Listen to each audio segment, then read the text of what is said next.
Olá, meus amigos e minhas amigas. Durante a noite, um míssil russo atingiu um prédio comercial e, infelizmente, 4 pessoas perderam a vida, incluindo uma jovem de apenas 16 anos. Segundo o governador da região, Ole Kieper, esse já foi o quarto ataque em Odessa e arredores nos últimos 5 dias. E, gente, só nos últimos 2 dias, esses ataques já tiraram a vida de 13 pessoas. A Rússia tem centrado seus ataques não apenas em alvos militares, mas também em infraestruturas, incluindo instalações portuárias, que são importantes para a economia ucraniana, mas, segundo os russos, sustentam atividades militares. A capacidade da Ucrânia de manter suas exportações pelos portos do Mar Negro tem sido afetada, principalmente depois que a Rússia se retirou do acordo que garantia o livre trânsito dessa região. Na noite de quinta-feira foi relatado que um míssil balístico Iskander atingiu um edifício de 2 andares na cidade. Além das vítimas fatais, outras 10 pessoas ficaram feridas. Gente, de acordo com a Força Aérea Ucraniana, nessa mesma noite, 66 drones russos foram disparados contra a Ucrânia e 29 deles foram abatidos. Além disso, segundo eles, 2 mísseis foram lançados e houve várias interferências eletrônicas que perderam 31 drones, fazendo com que alguns até retornassem ao território russo. Esses ataques acontecem exatamente enquanto Zelensky viaja pela Europa buscando apoio para o seu plano de vitória, passando por Londres, Paris, Roma e Berlim. Bom, gente, mudando de assunto, fazendo uma espécie de link entre o conflito no leste europeu e no Oriente Médio, ontem teve uma reunião importante lá em Argasbat, no Turcomenistão. Putin se encontrou com Pezeshkian, o presidente iraniano. Os dois conversaram sobre como a relação entre a Rússia e o Irã está ficando cada vez mais próxima. Esse tipo de aliança, especialmente em tempos de tanta tensão global, é óbvio que está sendo observada com bastante atenção pelos Estados Unidos. Putin vê essa aliança com o Irã como parte de uma estratégia maior de fortalecer os laços com o Sul global, ou seja, ele quer parceiros fora do eixo tradicional de influência do Ocidente, como Europa e Estados Unidos. Para reforçar isso, ele até convidou Pezeshkian para uma visita oficial à Rússia durante a cúpula do BRICS, que, como sabemos, vai acontecer em Kazan no final do mês. E claro, Pezeshkian aceitou o convite, o que só mostra que essas relações estão ficando cada vez mais sólidas. O presidente iraniano também falou que, tanto na parte econômica quanto cultural, a comunicação entre o Irã e a Rússia está cada vez mais forte. E também deixou claro que essa cooperação vai continuar crescendo, ainda mais porque os dois países enfrentam sanções pesadas do Ocidente. Recentemente, o Irã se comprometeu a aprofundar essa parceria e isso pode se concretizar com a assinatura de um acordo estratégico na cúpula do BRICS. Agora, gente, o que isso significa para o cenário global, hein? Para o Ocidente, especialmente para os Estados Unidos, essa aliança é algo que preocupa bastante. Como vocês sabem, Washington tem acusado o Irã de fornecer mísseis balísticos para a Rússia usar na guerra contra a Ucrânia, apesar de o Irã negar isso, né? Mesmo assim, dá para ver que o fortalecimento desses laços pode impactar o equilíbrio de poder, tanto na região quanto em outras partes do mundo. Putin já comentou durante o encontro que nós estamos vendo a formação de uma nova ordem mundial. Ele falou que novos centros de poder econômico, financeiro e político estão surgindo e que isso mostra a transição para um mundo novo. Por falar em sul global, vocês sabem o que está rolando em Moscou hoje? Então, gente, está havendo uma reunião preliminar formada por representantes dos bancos centrais dos países membros, além de alguns ministros de finanças. Os ministros de finanças do Egito, dos Emirados Árabes Unidos, além do chefe do Banco Central do Irã, marcaram presença, enquanto o ministro das Finanças da Rússia, Anton Silvanov, fez um chamado para a criação de uma alternativa ao sistema financeiro global dominado pelo Ocidente. Mas, por outro lado, os ministros-chefes dos bancos da China, Índia e África do Sul não apareceram e enviaram seus representantes. Isso aconteceu um dia depois de Yuri Uzakov, assessor do Kremlin, acusar o Ocidente de pressionar os países a não comparecerem à cúpula do BRICS. O grupo BRICS, que originalmente era formado por Brasil, Rússia, Índia e China, acabou sofrendo um upgrade, né? E agora inclui também, além da África do Sul, que já havia entrado em 2011, Egito, Etiópia, Irã, Emirados Árabes Unidos e Arábia Saudita. Essa reunião em Moscou segue um modelo bem parecido com o do G20, onde as cúpulas são precedidas por encontros de altos funcionários de política econômica, que elaboram propostas para serem analisadas pelos líderes na cúpula principal. A Rússia, que está sofrendo sanções pesadas do Ocidente por causa da guerra na Ucrânia e está desconectada dos mercados de capitais internacionais, tenta atrair os parceiros do BRICS com iniciativas como a criação do sistema de pagamento internacional BRICS Bridge. Siluanov disse aos oficiais que a criação de uma iniciativa de pagamento transfronteiriça é a principal tarefa no momento. Moscou também está propondo a criação de um centro de compensação do BRICS, uma agência de classificação, uma companhia de resseguros e uma bolsa de commodities.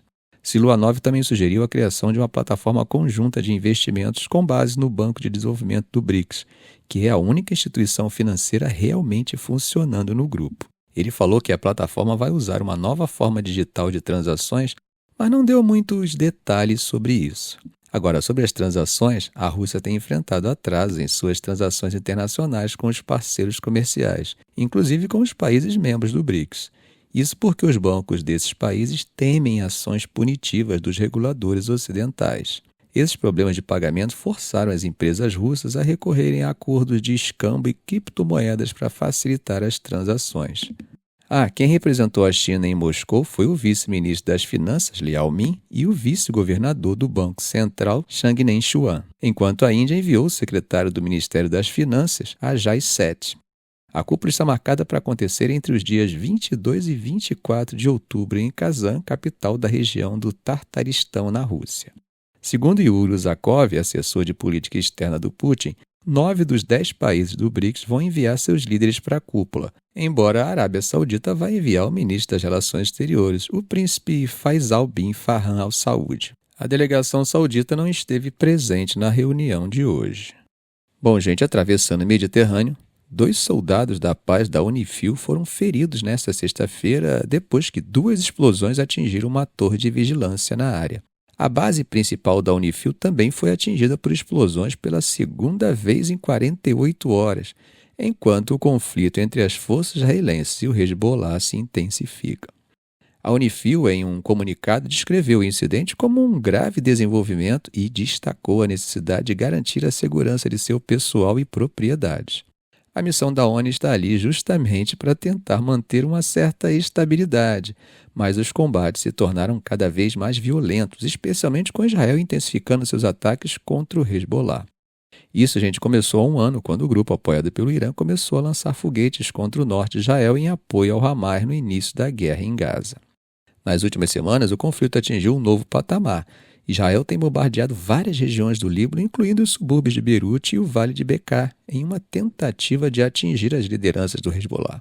De acordo com fontes locais, muitos dos líderes do topo do Hezbollah foram mortos, incluindo o próprio Saed Hassan Nasrallah, um dos maiores nomes do grupo. O Líbano já está sofrendo pesadamente com esse conflito. Mais de 1,2 milhão de pessoas foram deslocadas e mais de 2.100 pessoas perderam a vida, isso segundo o Ministério da Saúde libanês. Bom, gente, não sei se vocês sabem, mas o Brasil tem uma relação bem próxima com essa missão de manutenção de paz, que é chamada de Peacekeeper. O país liderou a Força-Tarefa Marítima FTM da Unifil durante 10 anos, entre 2011 e 2021, e enviou para aquela missão quase 4.000 militares durante aquele período. Atualmente, nós contamos com 11 militares na Unifil. Bom, gente, do lado israelense, a campanha é justificada como uma medida para garantir a segurança dos habitantes do norte de Israel, que foram forçados a deixar suas casas devido ao intenso bombardeio do Hezbollah. O chefe do Estado-Maior das Forças de Defesa de Israel, o tenente-general Herzi Halevi, afirmou que o objetivo é não apenas garantir a segurança agora, mas assegurar que os residentes possam voltar para suas casas de forma segura e com a visão de futuro. Gente, mas mesmo com todas as perdas, parece que o Hezbollah ainda mantém uma força bem considerável, incluindo mísseis de precisão que até agora não foram usados. Apesar dos ataques aéreos, o grupo reorganizou sua liderança militar após a morte de Nasrallah e parece que se prepara para uma longa guerra de atrito no sul do Líbano. O centro de comando do Hezbollah foi reestruturado rapidamente, garantindo que os combatentes no sul do Líbano continuem atacando Israel. Fontes próximas ao grupo afirmaram que essa nova estrutura opera em sigilo, passando as ordens diretamente ao campo de batalha. Mesmo enfraquecido, o grupo segue firme em sua estratégia de desgaste. Avraham Levine, analista do think tank israelense Alma, disse que o Hezbollah estava preparado para a ofensiva terrestre de Israel e que, apesar dos impactos sofridos, a capacidade de lançar foguetes e atacar tropas permanece ativa. Um comandante de campo do Hezbollah disse que os combatentes têm flexibilidade para agir conforme as condições da linha de frente. O grupo mantém os detalhes dessa nova estrutura de comando em sigilo, é claro. Não divulgaram como ocorrem as comunicações ou quem está no controle após a morte de Nasrallah. E o novo líder ainda não foi oficialmente nomeado.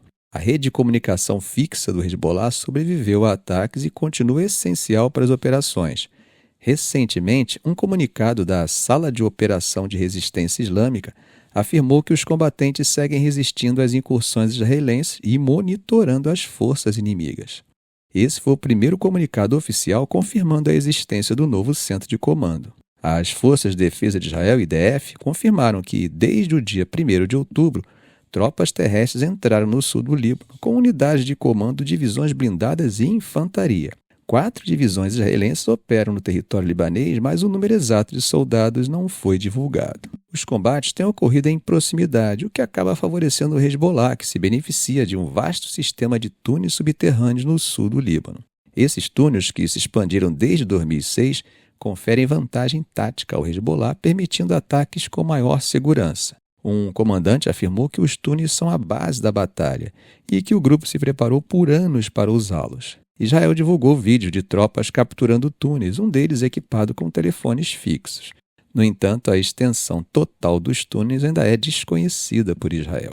Mesmo disparando entre 100 e 200 foguetes por dia contra Israel, o Hezbollah decidiu não usar seus mísseis de precisão para evitar uma escalada que levaria Israel a atacar infraestruturas críticas no Líbano. Andreas Grieg, especialista do King's College London, disse que, apesar dos danos sofridos, o Hezbollah ainda é capaz de realizar ataques intensos contra Israel. Segundo ele, o Hezbollah quer enviar uma mensagem clara, mostrando que continua firme e resistente. Ou seja, eles têm realizado ataques pontuais contra tropas israelenses, mesmo tendo a capacidade de realizar ataques mais precisos e destrutivos contra o inimigo. Na semana passada, emboscaram tropas israelenses na área de Odaissé, resultando na morte de 5 soldados e ferindo outros 5. Em outro incidente, mais 2 soldados israelenses foram mortos. Mesmo com o avanço das forças de Israel, a pergunta que fica é: até que ponto o Hezbollah vai conseguir tornar essa invasão cara para Israel? Nós sabemos que o sul do Líbano tem um valor simbólico enorme para o grupo, uma vez que foi nessa região que ele foi fundado nos anos 1980. Hoje, o Hezbollah continua lutando uma batalha que considera vital para a sua existência, mas também importante para a resistência de Israel. Ficamos por aqui. Se esse vídeo foi útil para você, faça um comentário, compartilhe em suas redes sociais, dê um like. E é claro, se ainda não for inscrito, inscreva-se no canal e ative o sininho para não perder os próximos vídeos. Ok, gente? Um grande abraço do professor Arão Alves.